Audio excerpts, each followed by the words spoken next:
Obviously, we've seen very volatile equity markets in certainly the last couple of months.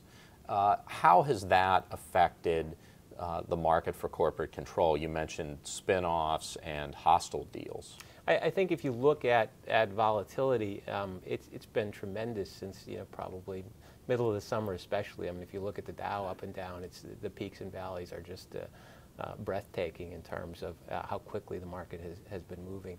And although I think over time the market's gotten more comfortable with volatility over these last couple of years, it really does have an impact, and it has on the financing side. The high yield market all but disappeared in August, is only sort of creeping out a little bit in late September, October, but still extraordinarily tight. Not much activity or financing coming from there.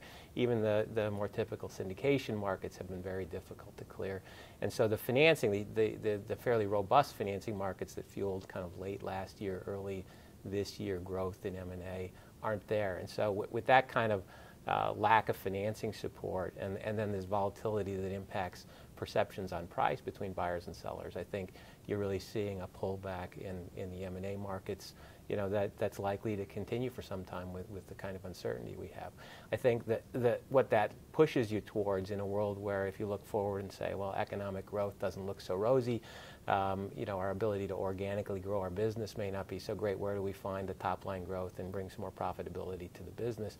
You're still going to see pressure to do M&A transactions, and with these gaps in value, I think you're likely to see more hostile or at least more high pressure tactics used to try to push a transaction where a buyer sees a real opportunity at maybe a trough price in the recent past, and sellers are less willing to sell.